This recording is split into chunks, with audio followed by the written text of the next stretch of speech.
तो हेलो दोस्तों, नमस्कार। तो दोस्तों आप लोग को बता दूं कि बहुत तगड़ा गाना आ रहा है कि सारी भैया का, जिस गाने का टाइटल है कमरिया लॉलीपॉप। भाई साहब, इस गाने को 7 तारीख का टीजर आ रहा है भाई, 11 बजे सारे गामा हम भोजपुरी से। और एक अपडेट है भाई साहब, वो भी हम बताएंगे। पहले ये जान लीजिए कि खेसारी लाल यादव और शिल्पी राज ने ये गाने को गाया भाई साहब, और इसमें फिट नरमाता मल्ला भाई, जिसका गाना जो तबला गाना आया था ना, उसी गाने का जैसा होगा ये गाना कमरिया लॉलीपॉप। भाई साहब खतरनाक गाना होने वाला है, जो कि सारे गामा हम भोजपुरी से आएगा। चलिए दूसरा अपडेट बताते हैं।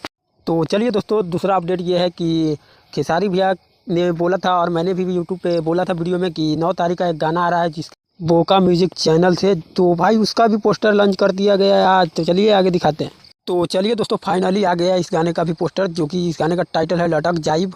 भाई साहब खतरनाक ये भी है, जिसमें आकांक्षा पुरी और खेसारी भैया दोनों एक साथ नज़र आने वाला। भाई साहब खतरनाक है, जो कि इस गाने का टाइटल है लटक जाइब।